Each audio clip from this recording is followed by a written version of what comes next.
I stood by the staircase, frozen. The sound of my husband's voice drifted from the kitchen. Warm, familiar. But what he was saying? That wasn't the man I married. "I'm just tired of pretending," Daniel said. "She's like dead weight now. She can't hear a word, and honestly, it's peaceful." My heart dropped. Dead weight? I pressed my back against the wall, holding my breath. I shouldn't have been able to hear this. According to everyone, including Daniel, I was still deaf. 4 weeks ago, I couldn't hear the sound of my own footsteps, but 2 days ago, everything changed. I got my hearing back, and I didn't tell anyone, not even him. "Daniel, I told you from the start," his mother's voice joined in, sharp, cold. "She was never your level. I begged you not to marry her." I closed my eyes. I couldn't believe what I was hearing. Grace, my mother-in-law, had smiled at me just an hour ago. She brought me soup, asked how I was feeling, pretended to care. "I know, Mom," Daniel sighed. "But now I'm stuck. People would hate me if I left her while she's like this. Like this? Like I'm broken? They thought I couldn't hear, that I was still trapped in silence, that my world was still dark and muffled. But I heard every single word, and each one pierced deeper than the last. "I should have married Vanessa when I had the chance," Daniel muttered. My stomach twisted. Vanessa. I hadn't heard that name in years. His ex. The one who called me plain and boring at our engagement party. The one who flirted with him in front of me at a charity dinner. He had always told me she meant nothing. Now I knew the truth. Mrs. Grace chuckled, then lowered her voice slightly. "Well, what about the money? Has she signed anything yet?" My heart jumped. "What money?" Daniel asked. "Her mother's estate, Daniel," Grace snapped. "The house, the land, that bank account in her name. You said she hasn't touched it since the funeral, that she's still grieving. Now's your chance. Make her sign power of attorney. If she's really deaf and confused, she won't know what she's agreeing to." My mouth went dry. They wanted my mother's money, the inheritance I never spoke much about, the house I grew up in, the savings account my mother had opened in my name when I was just 10 years old, the same one I refused to touch after she passed away last year. I told Daniel I wasn't ready, that it still felt too sacred. And now they were plotting to take it from me. "She'll trust you," Grace went on. "She always does. Just put the papers in front of her and smile. She won't ask questions." "I'll try," Daniel muttered. "But if she doesn't sign, we'll need to think of another way." My body went numb. Another way? I didn't cry. Not yet. My hands shook. I pressed them against my stomach to calm myself. I wanted to scream, to burst in and throw something, anything. But I didn't. Instead, I turned away. I walked slowly back toward the guest room. Each step felt heavy, like I was dragging a part of me with it. I had heard enough, more than enough. I sat on the bed and stared at the wall. My ears were ringing, not from injury this time, but from shock. 4 weeks ago, I would have never doubted Daniel. He was my rock, my protector, my best friend. When I lost my hearing in that accident, he was there every day, helping me learn how to communicate with gestures, guiding me, loving me. Or so I thought. Now? I didn't even know who he was. The scariest part wasn't what he said. It was how calm he sounded. Like plotting to betray me wasn't even hard. But I heard it all. And I wasn't going to forget. Have you ever overheard something you weren't supposed to, and it changed how you saw someone forever? Tell me in the comments. What would you do if you were in Anna's shoes? Don't forget to like and follow for the next chapter. This story is only just beginning. I never thought silence could be so loud. It started with a sharp flash, a blur of movement. I had just picked up groceries and was walking toward my car. A cyclist came speeding around the corner, and I barely jumped out of the way. But I slipped. My head slammed against the curb. Everything after that was quiet. I woke up in the hospital, blinking against the harsh lights. I saw Daniel's face, his mouth was moving, but I couldn't hear a thing. Not a whisper, not a beep, not even the sound of my own breath. The silence was complete. Doctors called it temporary sensorineural hearing loss. They told Daniel it might take days, weeks, or maybe longer to return, if it ever did. I watched the doctor's lips move slowly as he explained it to me. Daniel squeezed my hand, his mouth forming words I couldn't understand without looking closely. I nodded, pretending to grasp it all. But inside, I was terrified. The first few days at home were a blur of lip reading, flashcards, and pointing. Daniel installed an app on his phone to transcribe what he said. He even wrote "I love you" on a sticky note and left it on my bedside table. At first, I clung to those small things, his smile, his gentle touch. I told myself we'd get through this, but slowly, things began to shift. The sticky notes stopped. The transcribing app barely got used. Sometimes he spoke while facing away from me, and when I tapped his shoulder for clarity, he sighed like I was a burden. I began noticing how rarely he made eye contact anymore. There was one evening, I remember it vividly, when I walked into the living room and saw him talking on the phone. He didn't notice me. He kept pacing, smiling, laughing. I couldn't hear a single sound, but I could see the expression on his face. He looked free. When he turned and saw me, he paused, the smile fading slightly. His lips moved fast. "Oh, didn't see you there," I guessed from reading them. Then he walked past me into the kitchen. I stood there, staring after him, wondering what I had missed. There were more moments like that. Little things. Cold gestures, quiet avoidance. Sometimes he'd bring me food and set it down without a word. No note, no explanation, just silence, between us and within me. And then came Grace. His mother arrived one morning with a bouquet of flowers. She smiled politely and kissed my cheek. I signed "thank you," though I wasn't sure she understood. She sat on the couch across from me and began talking. But not to me, not really. She barely looked at my face. Her lips moved fast, her hands rested calmly in her lap, like I wasn't even there. I focused hard, reading her lips as best I could. She doesn't even realize how lucky she is. My son could have married someone with ambition. She smiled at me like nothing had been said. I blinked, trying not to react. Later that afternoon, Daniel stepped out to get takeout. Grace stayed behind and paced the living room, speaking softly under her breath. But she didn't face me. She clearly didn't think I could follow a word. I couldn't hear her tone, but I could read enough. "She'll never see it coming," I caught. "Daniel just needs to act sweet, and she'll hand it all over. She always does." I wasn't sure what she meant then, but the way she smirked made my skin crawl. That night, I sat on the floor of the guest room with a notebook in my lap. I started writing down everything: expressions, gestures, half-read conversations, things that didn't sit right. Even if I wasn't sure what it all meant yet, I needed a record. I needed proof that I wasn't imagining it.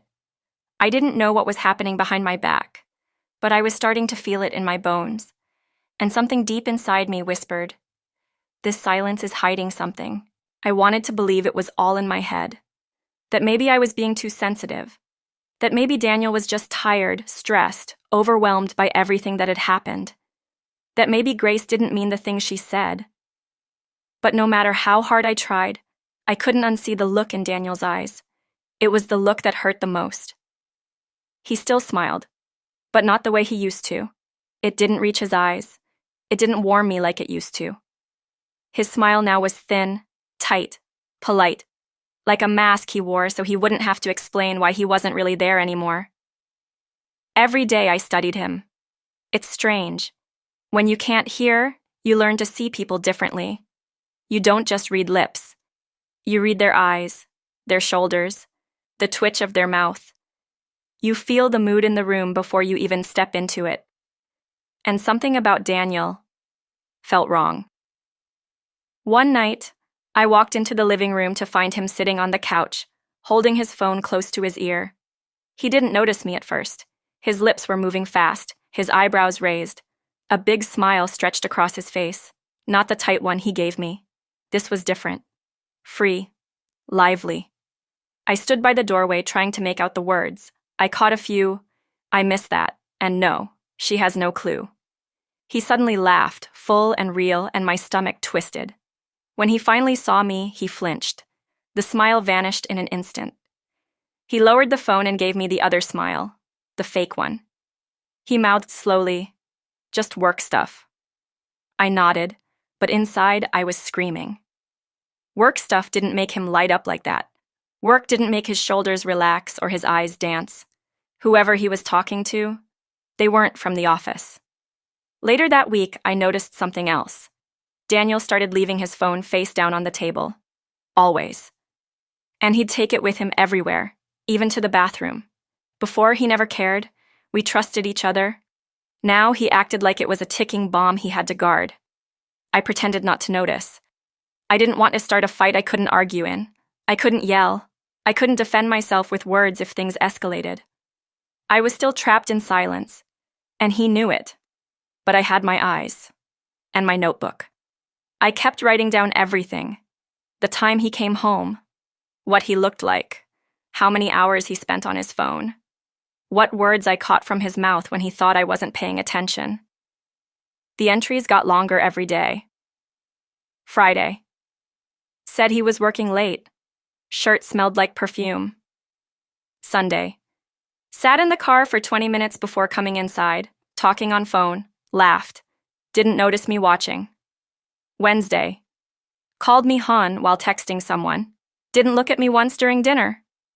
It hurt. Every little thing felt like a paper cut. Not enough to break me, but enough to sting. Again and again. I tried to find pieces of the old Daniel, the one who stayed up late rubbing my back when I had migraines, the one who danced with me in the kitchen, even when there was no music, the one who kissed my forehead and said, "You're my whole world." But he wasn't here anymore. And even though I couldn't hear it, I felt the silence between us growing louder every day. I felt her energy before I saw her. Grace, my mother-in-law, walked through the front door wearing a bright red coat, heels clicking on the floor like she owned the house. She gave me a quick glance and waved like I was a neighbor's child instead of her son's wife. Her lips moved. "Still can't hear?" she asked, then gave a little smirk. I just nodded. There was no hug, no kind smile, just the usual, fake politeness layered over something bitter, something sharp. Daniel helped her with her luggage and mouthed something to me. "Mom's staying the week."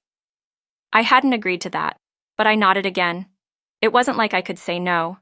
She spent the first evening acting sugary sweet, at least when Daniel was in the room.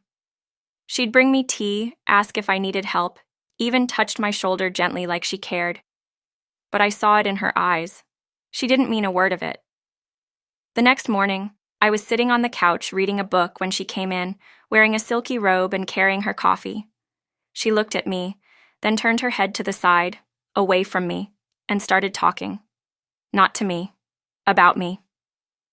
"She just sits there like a piece of furniture," I read from her lips. "How does he live like this?" I froze. She didn't think I could read her lips. She didn't think I was watching. That I could understand her. Her mouth kept moving. "He gave up his whole life to play nursemaid to a woman who can't even hold a conversation. She doesn't deserve him." My stomach turned. I lowered my book slowly and stared at the wall ahead of me. I didn't want her to see my face change. I didn't want to give her the satisfaction. Daniel came in moments later, and her expression flipped instantly. She smiled, called him darling, and asked if he wanted eggs. He nodded, kissed her on the cheek, and went upstairs to shower. The moment he left, her whole face shifted again. She sat down beside me, turned away, and spoke in a soft, mocking tone, just loud enough that I could see every word. "You know, if I were you, I'd be ashamed. Keeping him tied down like this? You can't hear, you can't help, and soon enough he'll get tired of being the good guy." She sipped her coffee. "Don't look so surprised. We both know you were never a good fit for him. I told him that before the wedding. He only married you out of guilt." I didn't move. I didn't flinch. I didn't give her anything. But inside, Something was breaking, and something stronger was replacing it. She thought she could tear me down while pretending to be kind. She thought silence meant weakness. But she didn't know I was watching, listening in my own way, waiting. That night, Daniel and Grace went into the study and closed the door. I stayed in the hallway just around the corner. The house was quiet. I couldn't hear their voices, but I didn't need to. I peeked through the crack between the door and the frame. Grace sat on the couch, her face twisted with frustration. Daniel paced the room. They both looked tense, angry. And then I saw something that made my blood run cold. My name on a document. It was on the table in front of them. Daniel tapped the paper and spoke fast. Grace gestured wildly, mouthing words I couldn't fully make out except one. Sign? Sign? Sign what? I backed away before they saw me and returned to the guest room. I couldn't hear what they were planning. But I was starting to understand. They were up to something they thought I couldn't stop. But I wasn't going to sit in silence forever. 2 days before my world shattered again, I sat alone in Dr. Patel's office, watching her lips carefully. She smiled and said the words I'd been dreaming of since the accident. Your hearing is back. My eyes filled with tears. For the first time in weeks, I heard the soft hum of the air conditioner, the shuffle of papers, the sound of her pen tapping against her clipboard. It was overwhelming, like coming back to life. Dr. Patel reached across the desk and placed her hand over mine. You can tell your husband now, she said gently. He'll be so happy. I smiled, but something inside me didn't move. Not joy, not relief, just stillness. I didn't tell Daniel. I didn't tell anyone. I went home in silence, pretending, observing, waiting. I moved through the house like a ghost, like I still lived behind glass. But now I was listening, really listening. And what I heard broke me. It happened the next morning. Grace was in the kitchen, slicing fruit like she owned the place. Daniel leaned against the counter, sipping coffee. Neither of them saw me in the hallway. I stood there quietly, heart pounding in my chest. I'm tired of dragging this out, Grace whispered. Just get her to sign the transfer papers. The house, the account. You're her husband. She'll believe you. Daniel didn't answer right away. He set the mug down and rubbed his temples. I've tried. She trusts me, but I don't know how long I can fake this. Fake this. She's too naive to suspect anything, Grace added. Especially now. What's she going to do? Scream? Call a lawyer? She can't even hear herself think. Daniel laughed quietly. Yeah, it's easier this way. She doesn't interrupt, doesn't ask questions. I hate to say it, but being married to her like this, it's kind of convenient. I stopped breathing. My hands shook as I pressed my back against the wall. This wasn't just about money anymore. This was about everything. Every smile, every kiss, every lie. You know, Daniel continued, sometimes I wonder what it would have been like with Vanessa. She wouldn't have needed me like this. Grace gave a sarcastic chuckle. She also wouldn't have given you access to all this money. He didn't argue. I waited for the twist, for him to defend me, to say he still loved me, that I was worth more than an inheritance or a quiet house.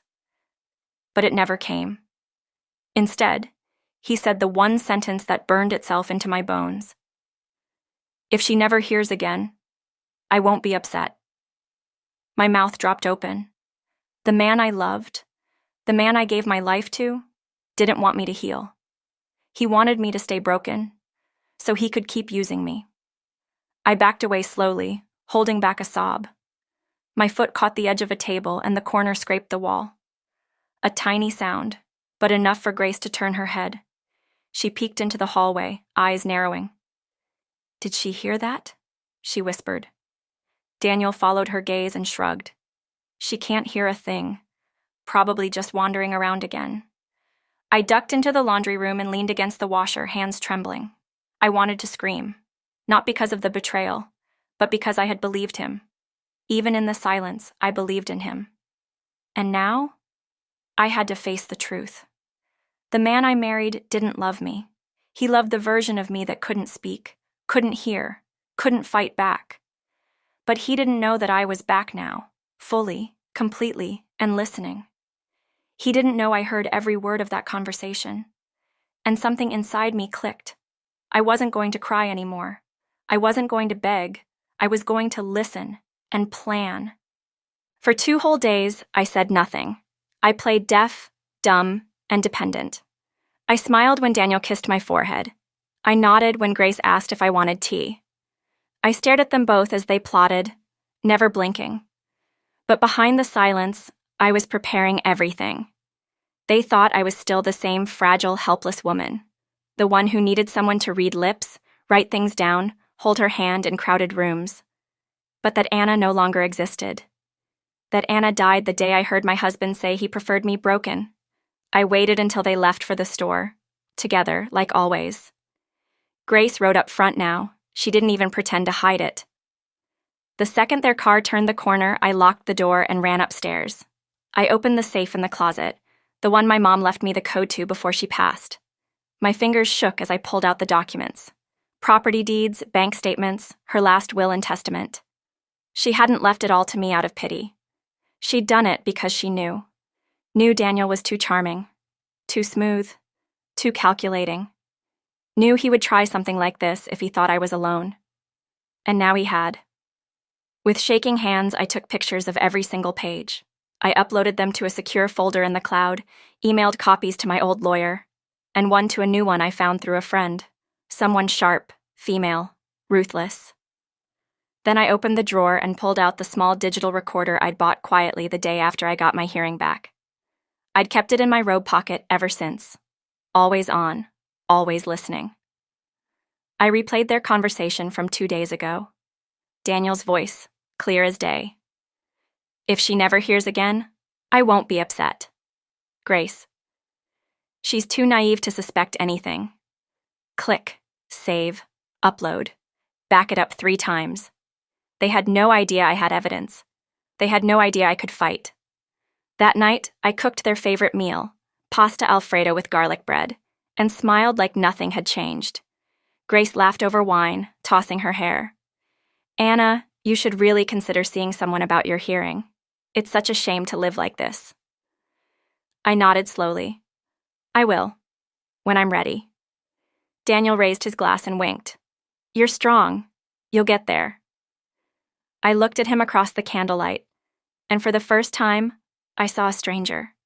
A man who once held me as I cried after my mother's funeral, now scheming to steal her house.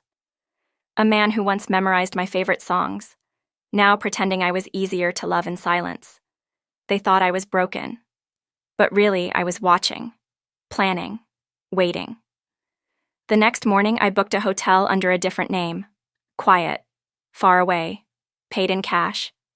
I packed a small bag, left it under the bed. The lawyer called. She'd reviewed the files. She was already drafting a cease and desist for Daniel and Grace. Said my case was airtight. You've been smart, Anna, she told me. You're not just going to get justice, you're going to get everything. I stared out the window at the garden Daniel never watered. The broken swing my mom once pushed me on. The house he wanted to steal. No, I wouldn't let him have it. That night, after they fell asleep, I stood at the foot of the bed and watched them. He had his arm around Grace now. No guilt, no shame, just smug satisfaction. I almost pitied them. They really believed they'd won, but they didn't know the truth. The deaf woman in the next room, she could hear everything now, and tomorrow, she would speak. The morning was quiet, too quiet. Grace was already gone when I woke up. Daniel sat in the kitchen, sipping his coffee, reading his usual news on his phone. He didn't even glance at me when I walked in. Morning, I signed lazily. He smiled without looking. Morning, sweetheart. I sat across from him, calm, silent, but inside a storm had been waiting, and today it would finally rise. He folded his paper and glanced up. You okay? I nodded. Then slowly I opened my mouth. I heard everything. The words stopped time. Daniel froze. His face went blank, like someone had wiped it clean. His mouth opened slightly, but no sound came out. I stood. I got my hearing back a week ago, I said, steady and slow. But I wanted to see who you really were, and now, I know. He blinked, disbelief giving way to panic. What are you talking about? I heard you. Telling Grace you preferred me deaf. Telling her I was too naive to stop you from stealing what my mother left me. Daniel stood, knocking over his chair. Anna, listen. I've been listening, I snapped, for days. Every whisper, every plan, every lie. He tried to reach for me, but I stepped back. No, don't touch me. I pulled my phone from my pocket and played the recording. His voice filled the kitchen. If she never hears again, I won't be upset. She's too naive to suspect anything. He went pale. You recorded me? Every word, I said. It's with my lawyer now, along with the deed to this house, the trust in my name, and proof you tried to manipulate me into signing it away. He sank into the chair, like the weight of his lies had finally crushed him. You don't understand. I didn't mean to hurt you. You already did, I whispered. Right then, the front door opened. Grace strolled in, holding coffee and a smug grin, until she saw my face, and Daniel's. What's going on? She asked. I know, I said simply. I know everything. Her jaw tightened. She's bluffing. I played the recording again. Her voice was on it too, the color drained from her face. You little... Careful, I warned. Everything has been documented. If either of you come near me after today, I'll file a restraining order so fast your heads will spin. They stared at me like I'd turned into someone else, and I had. The woman they mocked, pitied, lied to, she was gone. I went to the bedroom and wheeled out my suitcase. On the way back down, I stopped in front of the wedding photo still hanging on the wall. I stared at it for a moment, then left it there, let it haunt him. Daniel followed me out onto the porch. Anna, please, we can fix this. I made a mistake. I love you. No, I said, staring him down. You loved the quiet. You loved control. But not me. I turned and walked away. No dramatic goodbye, no second thoughts, just peace. A car waited for me at the curb. My lawyer had sent it. The moment I stepped inside, I felt like I could breathe again. The sunlight hit my face as we pulled away. I didn't cry. I didn't look back. For the first time in weeks, I felt powerful. What would you have done if you were Anna? Would you have stayed silent longer, or left the moment your hearing came back? Tell us in the comments. If this story moved you, don't forget to like and subscribe for more powerful true life dramas. Hit the bell so you never miss the next jaw-dropping twist.